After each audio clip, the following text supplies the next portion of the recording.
All right, guys. So welcome to Forex Street. I mean, it's a pleasure to have here with us today, Charles Edwards. We're going to be talking about the price of Bitcoin and how what's currently happening in the market. It seems like the markets are bound for a rebound. But before we do so, please make sure to go ahead and go over to Twitter and follow us on in there, right, at Forex Street Crypto. That's FX Crypto. And you can also follow our host, Charles Edwards, at Capri Capriolio? Is that how you pronounce it? Yeah. Caprioli IO, yeah. Okay. Yeah, so Yeah. so exactly right. I mean, so today we're trying to take a chance to try to let our audience know what's basically going on with the price of Bitcoin, right? It seems like right now we have Bitcoin above $20,000. I think that we're trading at around 21,000. But before we do that, I don't know if Charles, if you want to introduce yourself to our audience.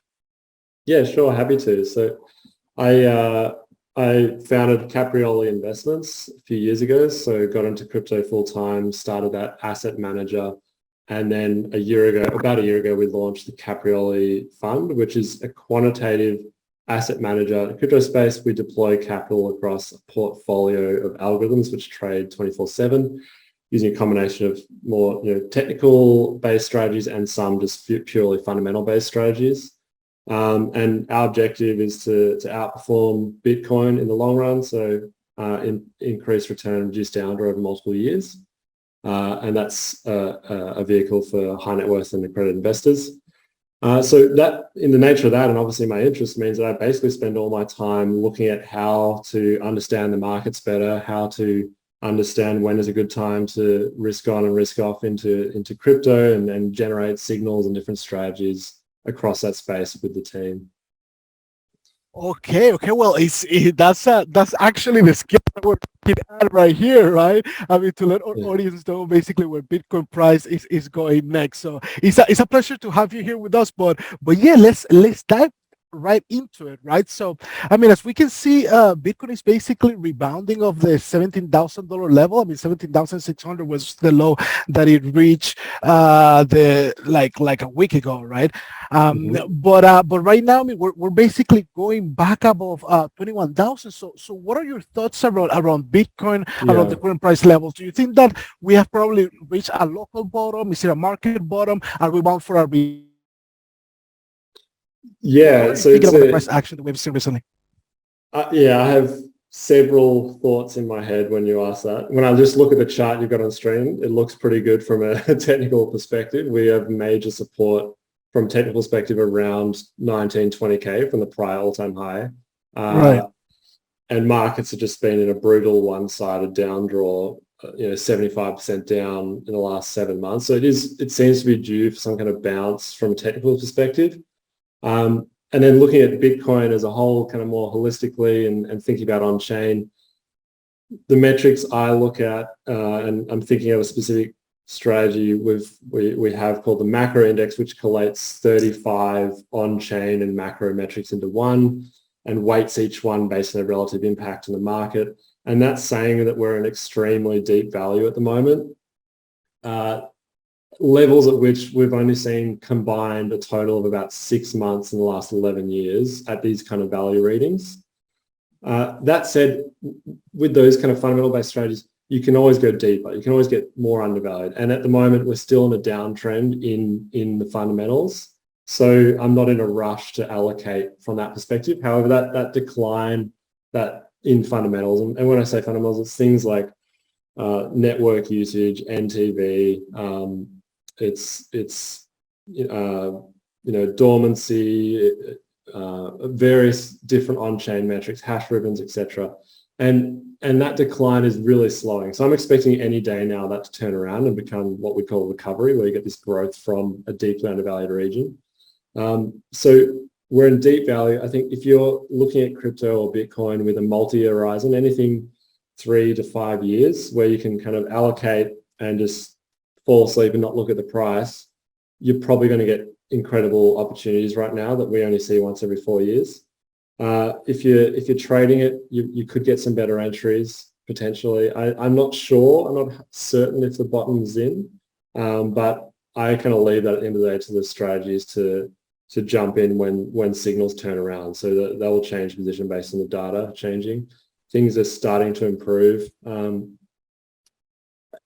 Individual kind of public metrics that I can talk about, I suppose, hash ribbons is what I am paying close attention to right now.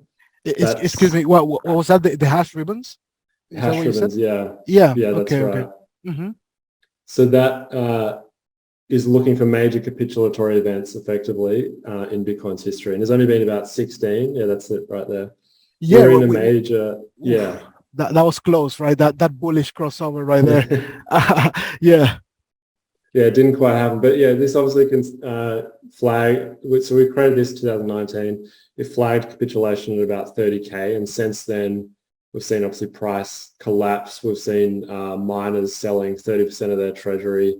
And we've seen, debt stress calls for 4 billion and miner loans. So the whole industry is kind of collapsing. And this metric kind of foresaw quite a bit of that.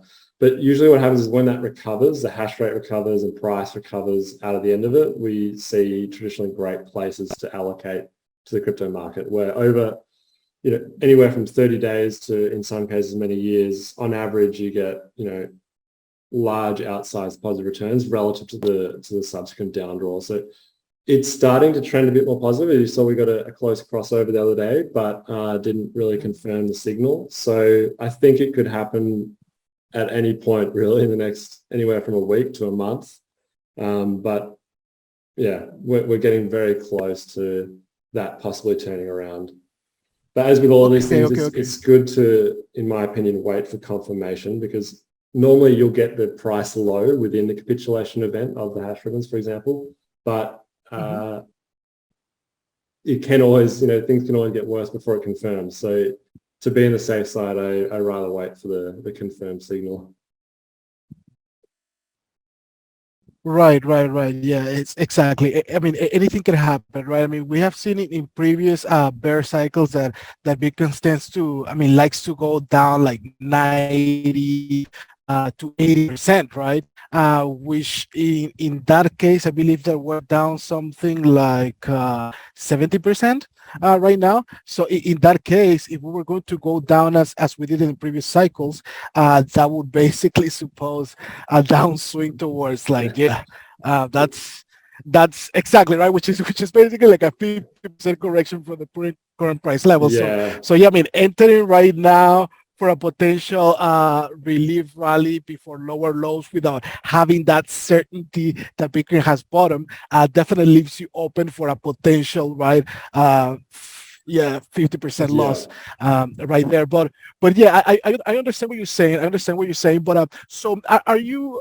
So I mean, it seems like you're paying close attention to the Bitcoin hash ribbon, right? I mean, you're waiting for that basically bullish crossover to happen to start like looking in, I bet, into other metrics to identify whether the market has, I mean, the market has bottom or not. I mean, one of the on-chain metrics that I really like is basically a number of new addresses joining the network, right? Which basically, I mean, it kind of like tells you a little bit about whether the network is growing or not, to kind of like identify whether retail investors or new investments flowing in, right? But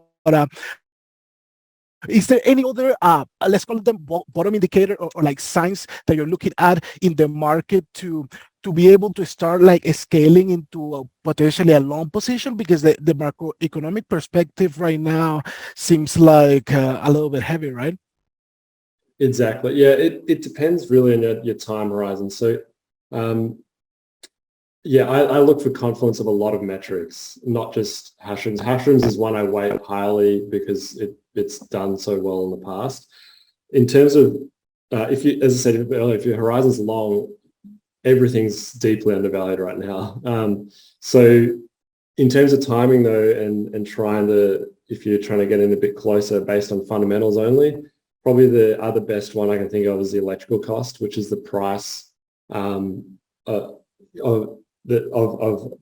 basically electrical cost of mining of Bitcoin. So if miners they make income mining Bitcoin, but their costs, if you only consider electricity alone, which is about 70 to 80% of their costs, that is the price at which they start losing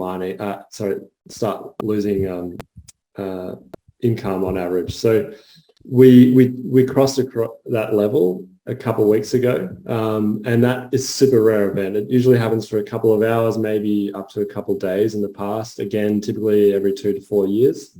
And currently the electrical cost is dropping with hash rate. So it's around the 16K level right now. So if we kind of dipped into that again, usually that is a great opportunity. That said, I did do a bit of a tweet thread a couple of months ago saying that if we rewinded a year, I would always buy, pretty much personally anyway, when we hit the electrical costs. But things are a bit different with the macro environment now.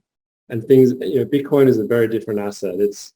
I still think on-chain and all this stuff is highly valid and we still trade off it and it's effective. But we must consider that not everything is going to be the same as price cycles. It's a much bigger beast. It's much more institutionally adopted. It's definitely following traditional markets much more closely. We've got the highest correlations to equities in the last 6 to 12 months we've ever seen.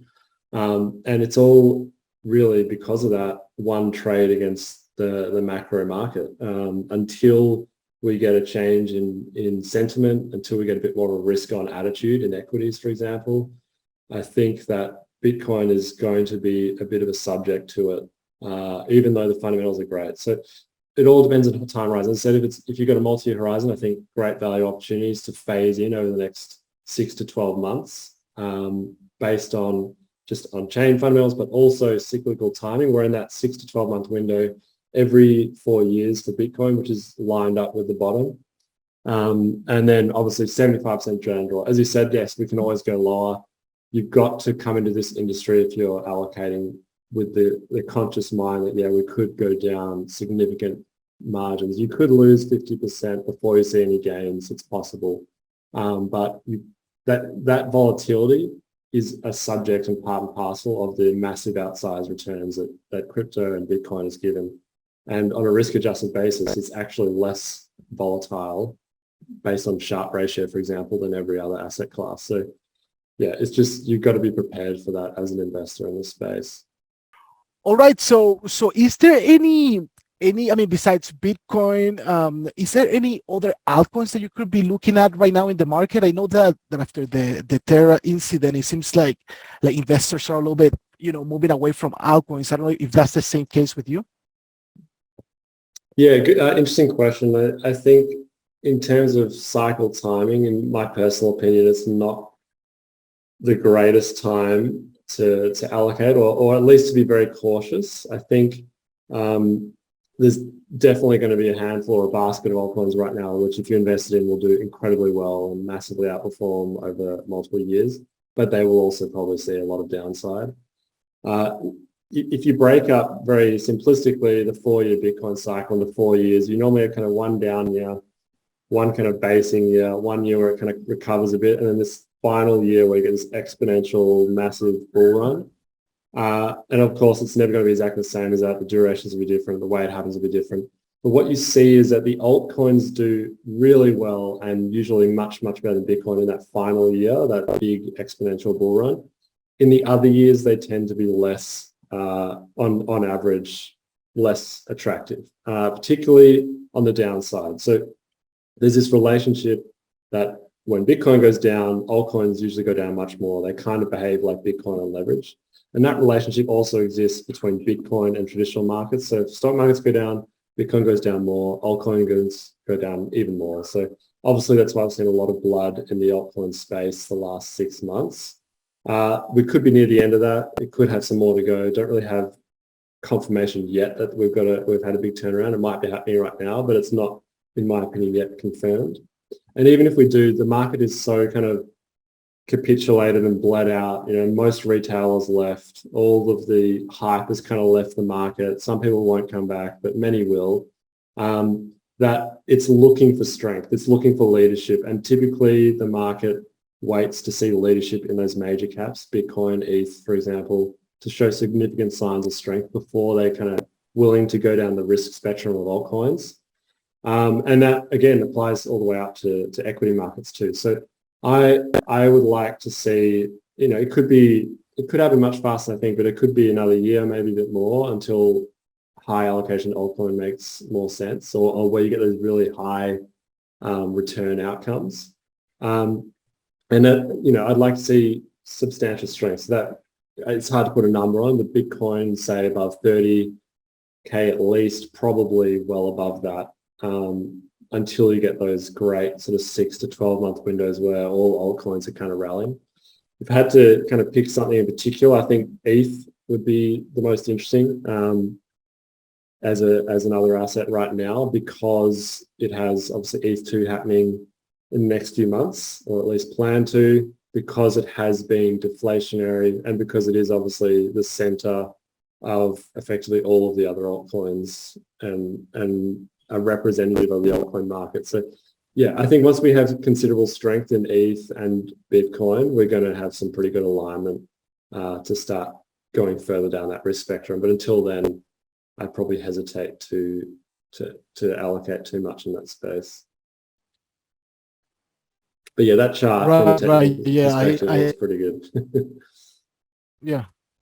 Yeah, totally. Like right around the all-time high, which is exactly what you want. I mean, like traditional assets tends to behave like this, where it go down to the previous all-time high, and then in there form a Yeah, bottom. Of course, consolidation tends to happen before it move higher. Now we're trying to see cryptocurrencies behave in a certain way similar, but let's see what happens. Because right now everything, even stocks are down 80%. Right? You look at Netflix and Spotify and some of the other stuff, right? But anyway, so exactly. before we let you go, I was wondering if I mean I understand you're more focused on longer time investments, right? So you're looking for the right market conditions in order to start entering the market, right? And looking for those signs of a bottom to form first. But I mean this rebound that we're currently seeing, I mean it seems quite interesting, maybe from a shorter from a lower time frame. I don't know if you agree with that. And do you think that this could have the potential to go up to maybe like what, like 25, 30K, or do you believe that this will be short lived? The current rally right now. Yeah. Mm-hmm. Yeah. So I'd hesitate to. We trade in longer time frames, I guess, but I am not convinced by the current rally right now to 21K. Mm-hmm. Yeah, it's showing a bit of a Right. breakout, but I'm not seeing, even if you go and look at something simple like CoinGlass and the funding rates we have on altcoins, there's already quite a bit of red, which means that people are already leveraging into coins, which for me isn't convincing as a bottom signal. Now, that's just one data element. But yeah, it's not really the horizon I normally play on.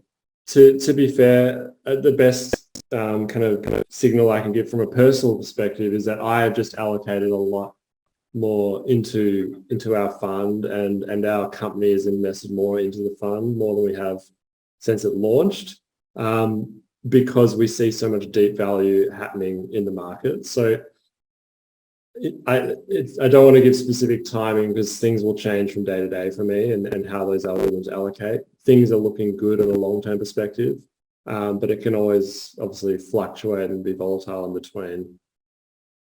But yeah, for a bottom signal, Right. Right. I would like to see that screen a bit more green than it currently is. For 70% drop to have that much red is a bit unusual. Yeah. There's things like that which make me a little bit cautious. I will be Right. surprised if we don't break through 21 now, but we'll shortly find out. Yeah. Let's see, because really, I mean, we have seen like very low trading volumes as well, right? So I'm guessing that there's potential for like the market makers per se, you know what I mean, to go collect some liquidity out there, right? I guess some people get excited, very excited about the potentials of a rebound before another leg down, right? But like how high can it go? Mm. We'll have to wait and see. Now, Yeah. so in terms of a specific, like, I mean, I don't know if you can be very specific, right? Because I also do not want to show this like you're forecasting where Bitcoin is going to go next, right? But now to the downside, is there any price points that will get you to buy in, regardless of what's currently happening in the macroeconomic outlook? Yeah, so for me, I won't buy on any specific point because I'll depend on the algorithms to kind of deploy it for me as the data changes. But in terms of looking to personally allocate, I'm probably going to continue to increase my allocations to the market each month. In terms of if I was going to trade off that chart alone, I would, any drop back to the lows that we've currently seen, 17K.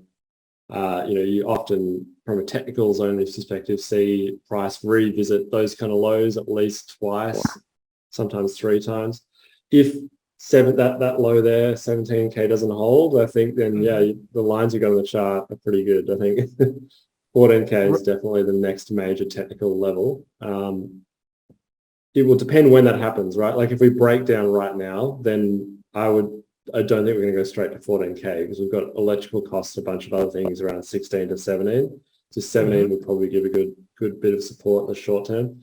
If it's a month or two from now, then I think things could go down to that level if they haven't improved already. So it's also about time spent, and these markets are so reflexive. We've seen deterioration of fundamentals, which obviously deteriorates price, and price deteriorates fundamentals.